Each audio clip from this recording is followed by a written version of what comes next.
Berlin, early July 1945. Since the end of the housing war in Hitler's centre of power, the Soviet authorities have determined the future of the city. 2 months after the end of the war, the British and Americans are allowed to move into their agreed sectors. A camera crew of Hollywood director George Stevens ventures into the Soviet-occupied part of the city at the Brandenburg Gate. At Pariser Platz, the men first film the badly damaged Hotel Adlon. Before the war, one of the most fashionable abodes in Berlin, it was a military hospital during the battle for the capital. Shortly after the surrender, the building caught fire and has been uninhabitable ever since.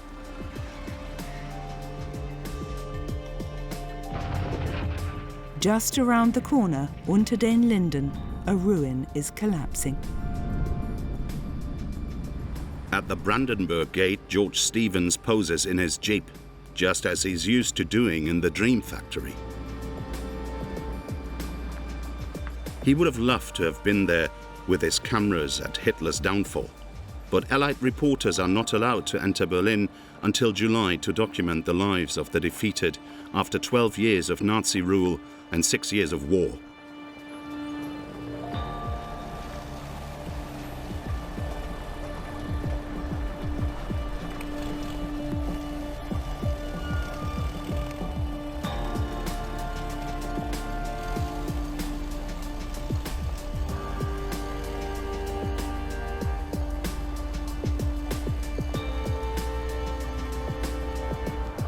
Berlin's former boulevard is now passable again. Bicycles are a luxury as a means of transport. Debris is being removed and tidied up everywhere. The last weeks of the war, the bombing raids, the excesses of the Soviet conquerors seem almost forgotten. It's not yet clear how things will continue. In a little over a week, the victorious powers will discuss this in Potsdam. Moscow, the 24th of June 1945. 6 weeks after the German surrender, the Soviet Union celebrates its victory over the fascist beast. Here, before the walls of the Holy Kremlin, the country greets its sons who have returned from victory. Heroes of unprecedented battles on all fronts of the patriotic war. From Lenin's mausoleum, Joseph Stalin receives the homage of his subjects and oversees the Red Army's grand parade in Red Square. For 4 years, the Generalissimo demanded everything of his people to drive the German invaders out of the country. The Soviet Union suffered 27 million casualties in the Great Patriotic War. The Red Army celebrates itself and its victory over Hitler. The symbols of Nazi rule are thrown on the ground in front of the Red Dictator in camera-ready fashion. Stalin is at the height of his power. With the help of the Red Army, he will consolidate the Soviet Union's status as a superpower.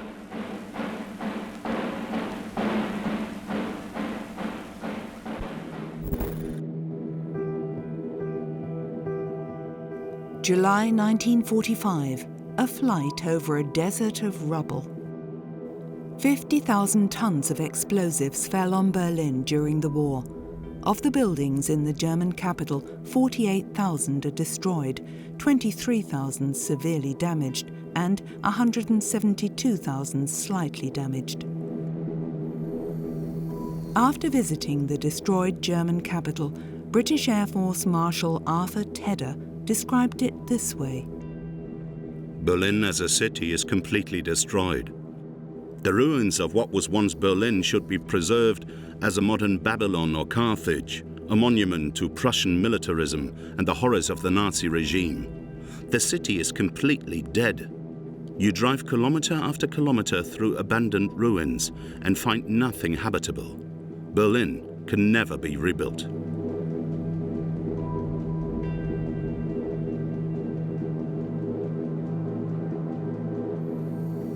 The New York Times in the summer of 1945 hopes that the obliteration of Berlin could herald the beginning of a renewed civilization of Germany, and a visitor believes that very few people would regret the disappearance of this unlovable parvenu among European capitals.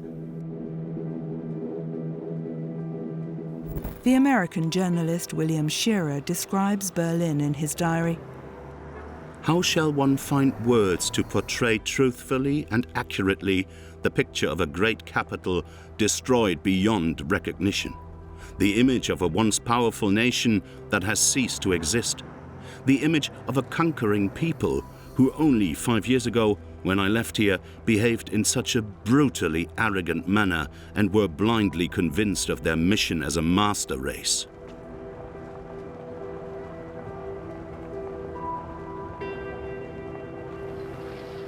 In this pile of rubble, there are also Berliners with confidence. Journalist Ruth Andreas Friedrich writes in her diary on the 7th of July 1945, "The whole city lives in a frenzy of expectation. One wants to tear oneself apart with eagerness to work, to have 1,000 hands and 1,000 brains. The Americans are here, the English, the Russians. The French too are said to be in the offing. Maybe they've already moved into their occupation area. We don't know all that for sure. Rumours abound, are defended and refuted. It doesn't matter at all. All that matters is that we are at the centre of the activity." 2.8 million people live in Berlin. Rubble women dominate the cityscape. They take stone after stone out of the mountains of rubble for reconstruction. Clean-up work that will take years, and most of the men have been killed or are imprisoned. In Berlin at this time, cameramen from Special Film Project 186 are also on the move. On the 9th of July 1945, Captain Carter shoots this footage of Berlin women and children who are apparently being adequately cared for.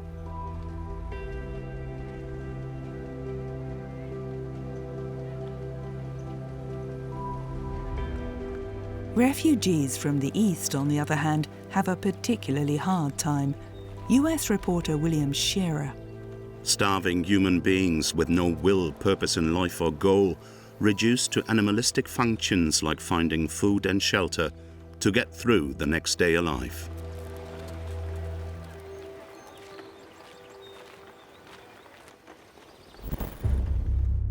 Rations are meagre. The best off are heavy workers and workers in unhealthy factories. This also includes cultural and artistic workers. Then come the categories for blue and white collar workers, rubble women and children. Those who do not work only receive ration card number 5 for non-working family members and the rest of the population. In the vernacular, it is called the hunger or cemetery card. Captain Carter's real job is to document the bomb damage in the capital. On this 9th of July, he's particularly interested in historic buildings that played a special role in the rise and fall of Adolf Hitler. The Kaiserhof Hotel on Wilhelmsplatz was the first luxury hotel in Imperial Berlin. In the 1920s, the operators sympathized with right-wing nationalist circles. From 1932, Hitler lived exclusively in this hotel when he visited Berlin. From his suite, he planned the takeover of Germany. On the 30th of January 1933, he traveled from here to President Hindenburg, who appointed him Reich Chancellor. The Kaiserhof is just as much a ruin as the Berlin Sports Palace on Potsdamer Straße. It was here that Hitler gave his first major speech as head of government in February 1933, announcing the crushing of the Communist Party and declaring his anti-Semitic inflammatory slogans to be state doctrine. 10 years later, on the 18th of February 1943, Propaganda Minister Joseph Goebbels shouted, "Do you want total war?" into the arena. 15,000 fanatical party comrades cheered him and chanted previously rehearsed slogans. It took only 2 years for total war to finally reach Berlin. Hitler's Reich Chancellery was also badly damaged in a heavy bombing raid in February 1945. Soviet artillery did the rest.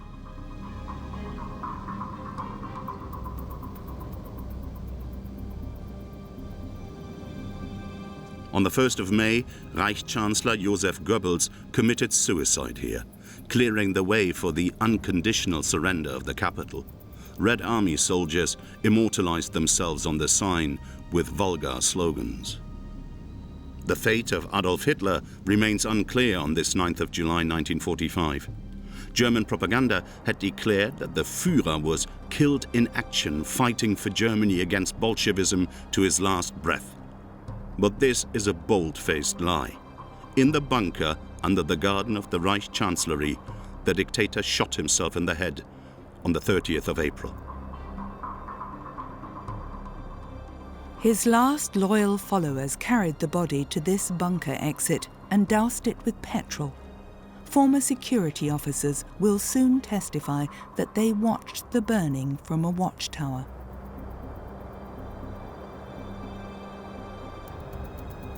They say that the charred remains of Hitler and his wife Eva were then buried in a bomb crater. But what happened to the bodies? As early as the 5th of May 1945, Soviet Secret Service agents found the grave. Within a short time, Hitler could be identified by his teeth. Joseph Stalin was informed, but the Kremlin ruler keeps the news to himself because he wants to keep his Western allies in the dark. With heavy losses, the Red Army has captured Hitler's power center. On this 9th of July 1945, another US Air Force cameraman meticulously documents the bullet holes in Albert Speer's monumental architecture, which for 6 years symbolized the German delusion of invincibility. The Red Army put a bloody end to this hubris. Throughout conquered Berlin, the Soviet victors put up posters with mottos by Joseph Stalin. The strength of the Red Army consists in the fact that it does not and cannot harbor racial hatred against other peoples, not even against the German people, as it is educated in the spirit of equality of all peoples and races, in the spirit of respect for the rights of other peoples. Such words are sheer mockery even for opponents of the Nazis. In view of looting and countless rapes in the first weeks after the surrender, journalist Ruth Andreas Friedrich writes in her diary, "How little do trained politicians understand the simple trick that you only win peoples if you offer them better than before. The crowd hails the liberator, the savior from evil. Because they added to their misery, the inhabitants of the East Zone hate the Russians today. The Americans will do it differently, the English too. They will correct the psychological blunders of the first occupying power and restore justice and trust."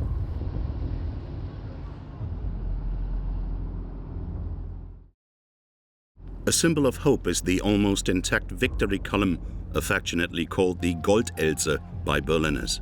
It stands beyond the Brandenburg Gate in the British sector of Berlin, where the Union Jack has been flying since the 1st of July.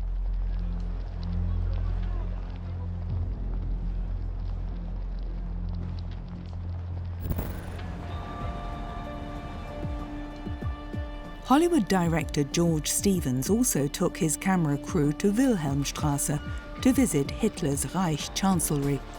After the so-called Anschluss of Austria and the victory over France, the Germans cheered their Führer here. Now most of them don't want to hear about it anymore. These men are glad that they survived the war and were not taken to the Soviet Union.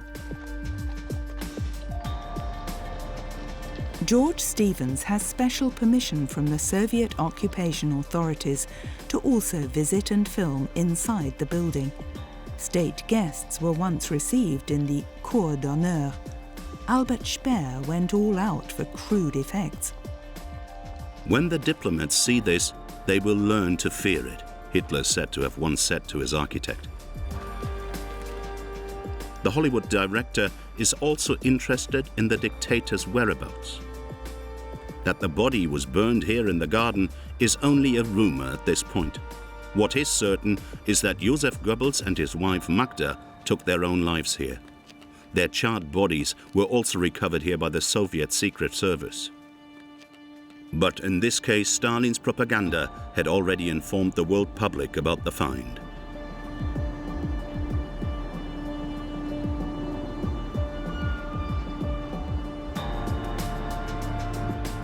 George Stevens drives with his team to the sites from the Germans' imperial past. At the National Monument to Kaiser Wilhelm I, the American reporters meet a group of Red Army soldiers. The Soviets have already made a German prisoner of war flown in from Moscow, the police chief of Berlin, in May. And thanks to the anti-fascist attitude of Paul Markgraf, control the newly established police units. One of the tasks is to combat black market trafficking. Directly at the Brandenburg Gate is the largest black market in occupied Berlin. The place is ideal for illegal business because the Tiergarten is nearby and the Soviet sector begins only a few meters away. Many Berliners sell their last belongings that survived the bombing war for food. Officially, the Allied authorities disapprove of the barter trade and occasionally try to crack down on it with raids. The Western Allies are suspicious of the Markgraf police from the start, rightly suspecting that the men are the extended arm of communist functionaries who have already arrived in Berlin from Soviet exile in early May. The Communist Party of Germany, banned by the Nazis, was already readmitted by the Soviets on the 11th of June 1945. Most Berliners still don't care. They're not interested in the slowly emerging conflict between the victorious powers, but in the daily struggle for survival.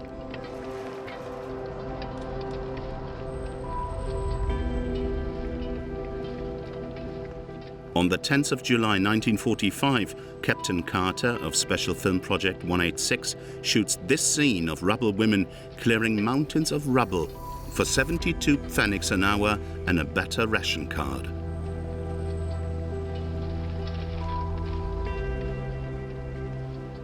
Every brick that is still halfway usable will be the basis of new housing for Berlin's population, which is overwhelmingly made up of women and children.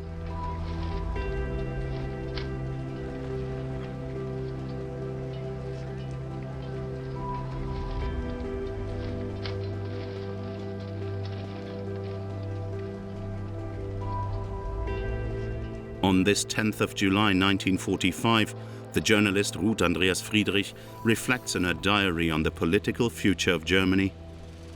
Perhaps part of our misfortune is due to the fact that we have too few personalities.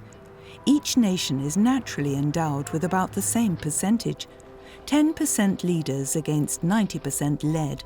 That is to say, among 60 million Germans, about 6 million of all classes who think independently, act independently, judge independently, against 54 million who are indifferent, immature, and basically followers. After the last 25 years, what has remained of this precious 10%?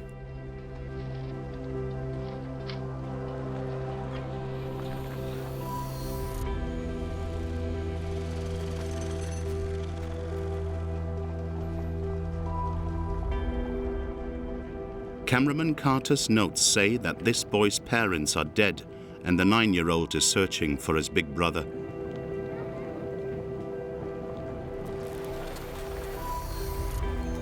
Endless refugee tracks pass through the ruined city.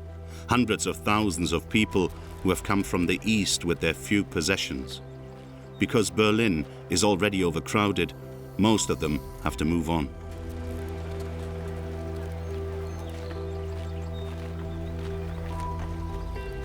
Those who live in Berlin have to improvise every day.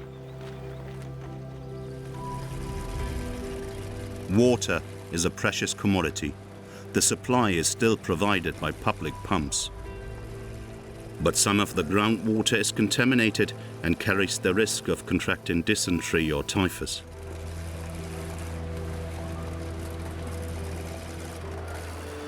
Even the obviously better off show up in the streets and stroll through Berlin in pretty summer dresses, looking for work, barter goods or a flat.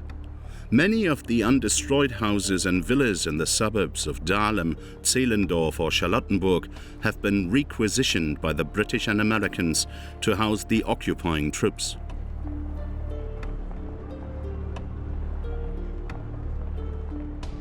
Ruth Andreas Friedrich writes in her diary, "Our soldiers have also seized quarters in Russia and France. Only that one obviously feels something like this much more bitterly when it happens to oneself. Evacuation within a few hours. Barely the most necessary things allowed to be taken away. When the flat door clicks shut behind the evacuees, they can consider themselves totally bombed out. And as with the totally bombed out, the unfortunates fall without distinction of person. Whether Nazi opponent or Nazi friend, rich or poor, whoever has to get out has to get out. Let him then see where he can find a place to live." Those who were bombed out during the last years of the war know this situation. On the ruins you can still see the inscriptions with new addresses for relatives or friends. Many flats have bomb damage but are still usable. If the facade is missing, family life takes place in front of the public. At night, people have to be careful not to fall in the dark. Entire streets, on the other hand, are uninhabitable. On this 10th of July 1945, Captain Carter shoots a tracking shot for the US Air Force. The green of the street trees will not remain for long. Most of them are already cut down in autumn, as fuel for the winter.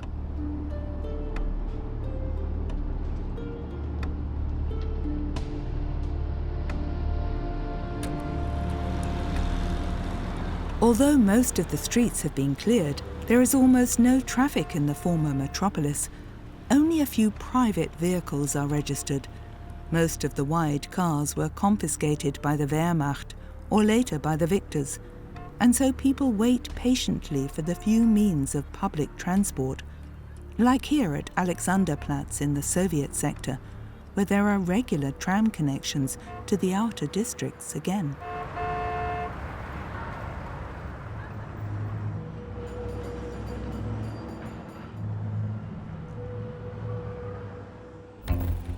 Even an S-Bahn line has been back in service since the beginning of July.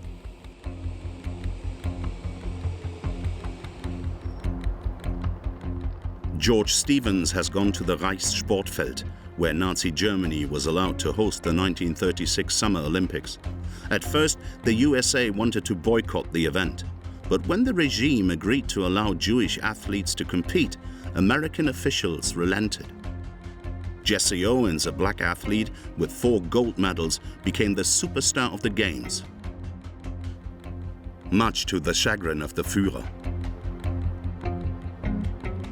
Not only in the USA, but also in Germany, many people had hoped that the Olympic Games would strengthen the dictator's will for peace. But this soon proved to be a naive illusion. The site has been in the British sector since the arrival of the Western Allies. The new masters immediately put the Olympic swimming stadium back into operation for their soldiers. For Germans, of course, swimming is off limits.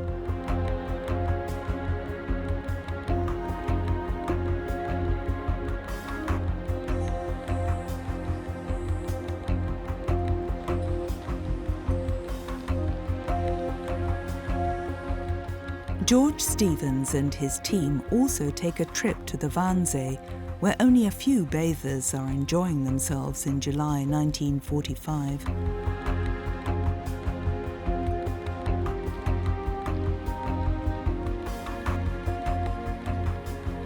They are occupation soldiers and their female companions who demonstratively ignore the ban on fraternization.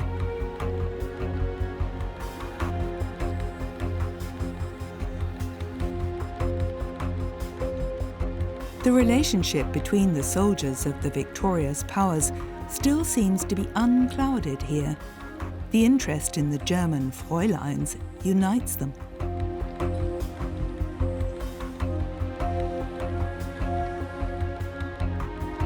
Germans are not allowed to enter the beach, but they're only too happy to make an exception for attractive young ladies.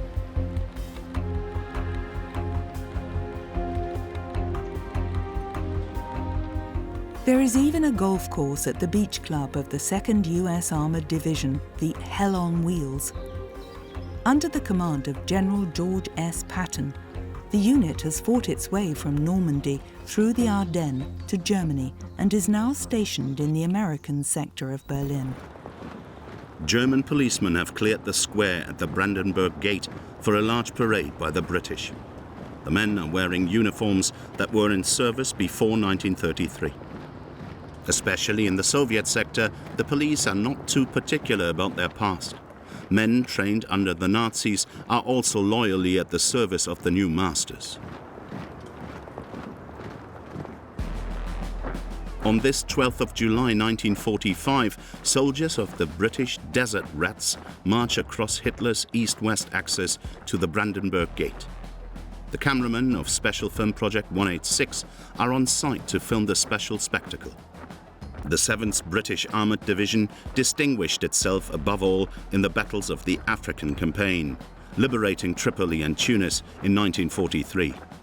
It crossed the Rhine in March 1945 and took part in the occupation of Hamburg.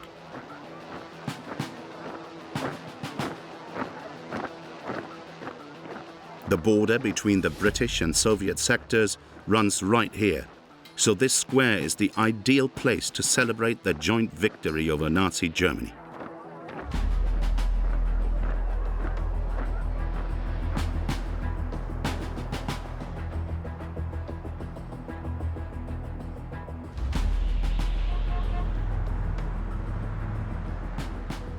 But Berliners sense very clearly that cracks are appearing in the Allied Brotherhood in arms. Journalist Ruth Andreas Friedrich writes in her diary, "They don't seem to love each other, our Allied occupying forces. One must not let this become loud. If we cautiously hint to the Americans and English that there might have been difficulties with the Russian occupation, their countenances turn cold as ice."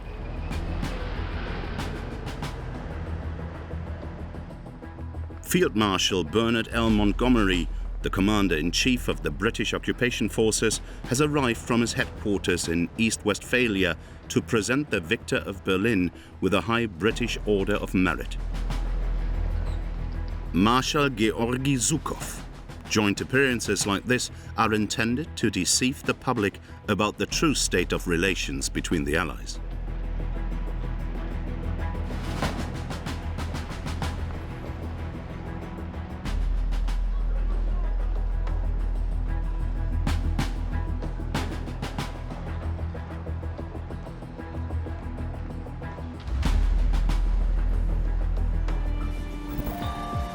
Hollywood director George Stevens has also come to Berlin with his team to document the forthcoming Conference of the Victors. Churchill, Roosevelt and Stalin had last met in Yalta. After the death of the US President, Harry S. Truman has become his successor. The Big Three are meeting in Potsdam to discuss the future of Germany. Although Truman sees with concern that the Red Army controls almost all of Eastern Europe, he still believes in a future for the anti-Hitler coalition with the Soviet Union. In the British sector, George Stevens films a Red Army unit marching through the Tiergarten. His president expresses the belief these days that the Russians would continue to be friends of the US.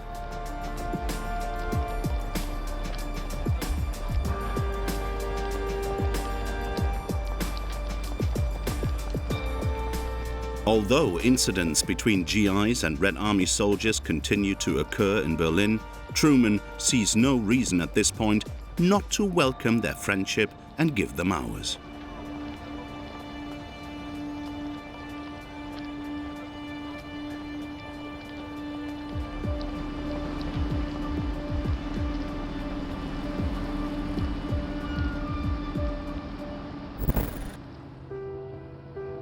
July the 14th, 1945, Captain Carter of Special Film Project 186 shoots this footage at Pariser Platz, which is part of the Soviet sector.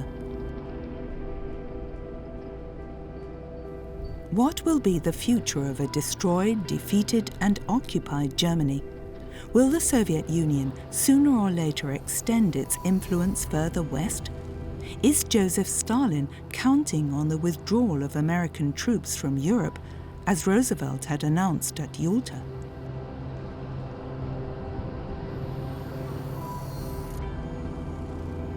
Or will the British, Americans and French stick to their plan to rebuild the country and educate the Germans to become democrats? After all, the president never really took seriously US Treasury Secretary Henry Morgenthau's idea of making Germany an agricultural country without heavy industry. Morgenthau's adversary, US Secretary of War Henry Stimson, won Truman over with the view that the only hope for a stable future in Europe was an economically strong and productive Germany. In his diary, he writes about a conversation with Truman in mid-May 1945. Punish the war criminals severely. Take away the weapons for all time. Supervise government action until the Nazi-educated generation has left the stage. But don't deprive them of the possibility of building a contented Germany at the end, interested only in the non-military methods of civilization.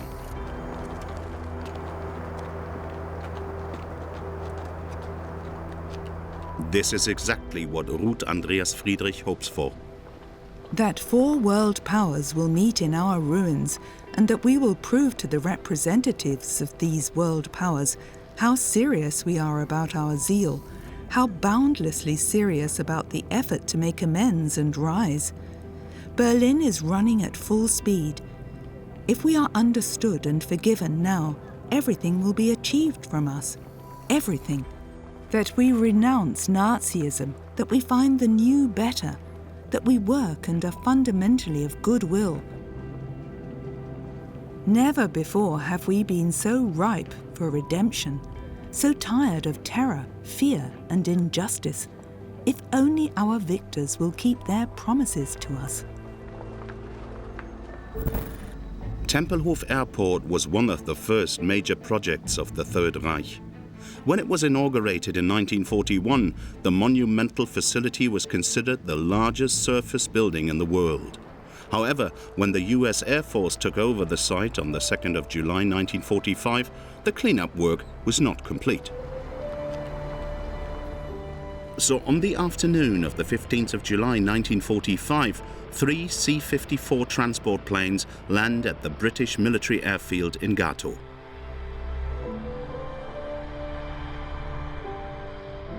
On board, they have the American delegation that the US president is taking to the Potsdam Conference.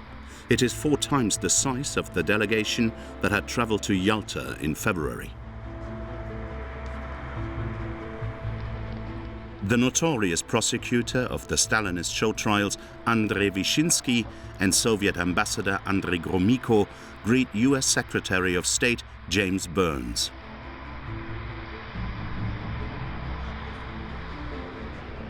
Various generals and liaison officers accompany the president, plus Secret Service security guards, naval cooks and military doctors to ensure Truman's well-being.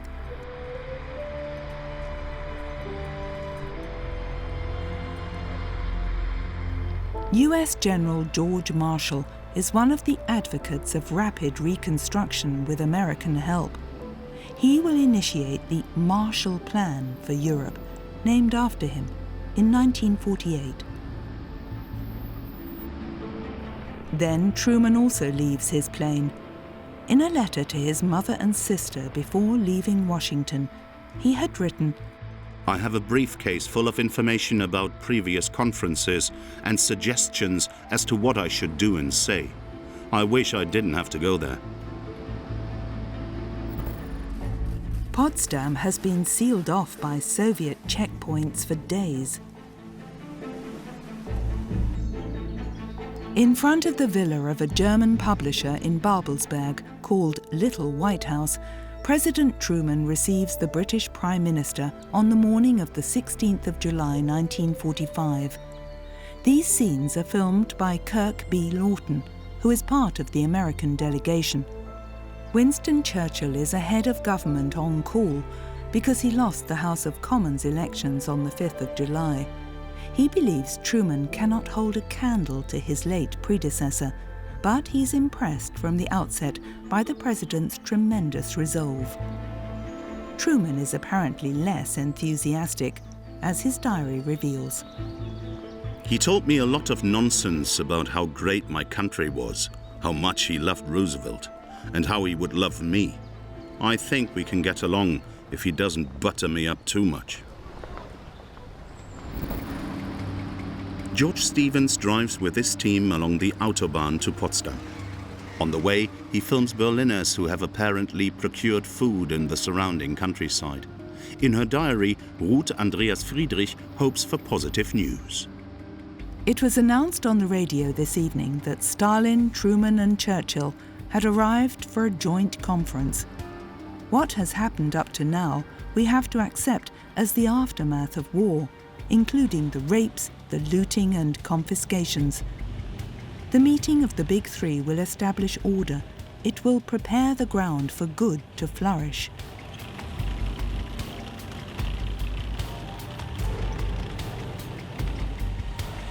George Stevens' camera crew is filming in the old garrison city of the Prussian kings, now in the Soviet occupation zone. Stalin has refused to enter Berlin. Graves of Soviet soldiers testify to the fact that Potsdam was not vacated by the Wehrmacht without a fight. Because of the stage guests, the Red Army marches through the city more frequently. This brings back bad memories, especially for many women. A Potsdam woman later writes about the 8th of May 1945. How we had longed for this end, but had we now reached a state we could call peace? We had not imagined the Soviet occupation to be as bad as it now appeared. Now what we had sometimes said in jest during the last months of the war had become reality. Enjoy the war, peace will be terrible.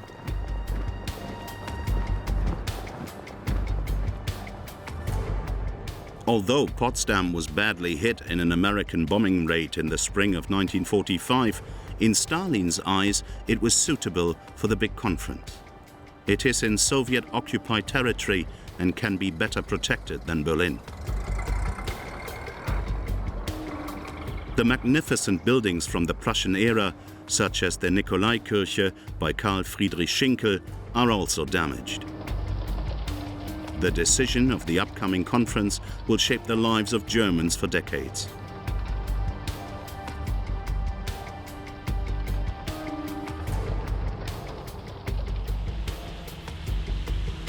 Media representatives from all over Europe have arrived to cover the major event.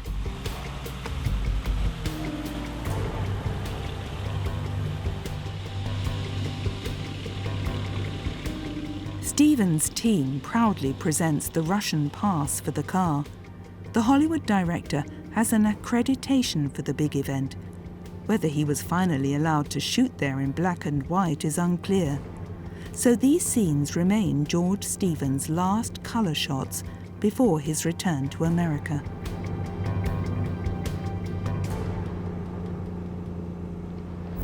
The 17th of July 1945. Before the start of the conference, Stalin pays his respects to the American president. Kirk B. Lawton shoots with his amateur camera. Truman will later describe the most powerful man in the world as friendly, good-natured, and businesslike, as honest and insanely smart. At the meeting, US Secretary of State Burns casually asks the Soviet dictator if he knows anything about Hitler's whereabouts. Stalin claims Hitler is still alive and hiding in Spain or Argentina. The venue for the Potsdam Conference is Cäcilienhof Palace, where the German Crown Prince and his family resided before 1918. Lawton is allowed to film from the gallery. A Russian camera crew, on the other hand, shoots in 35mm colour. Officially, the Soviet Union is still neutral towards Japan, and so the first topic at the negotiating table is the Pacific War. Stalin has already signalled to Truman during the morning conversation that he will soon declare war on Japan. Then Stalin, Truman and Churchill discuss the drawing of borders in post-war Europe, reparation payments and the administration of occupied Germany.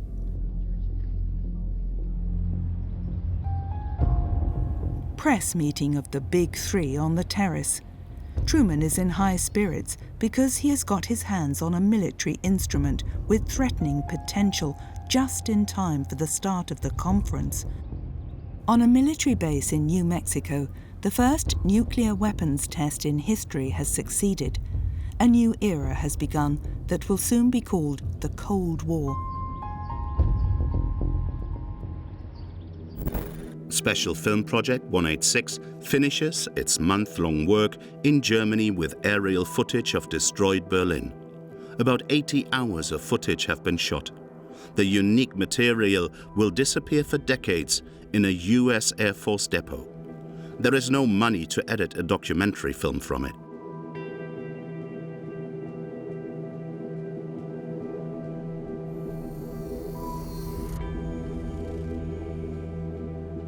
In Potsdam, the victors agree that Germany will not be partitioned.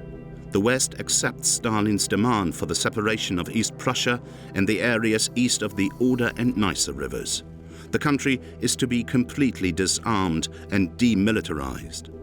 The Germans must pay reparations. War criminals are to be trialed by an international military tribunal.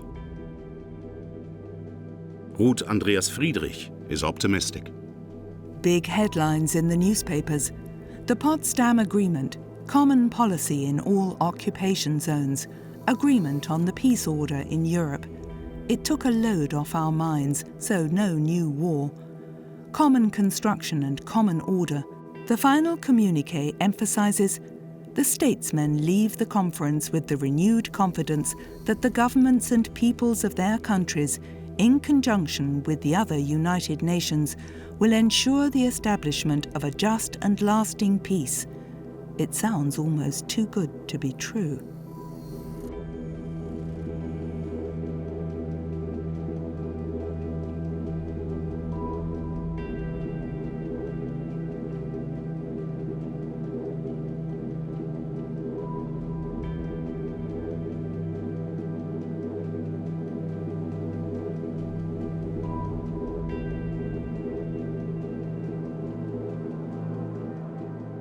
The American president is not quite so confident.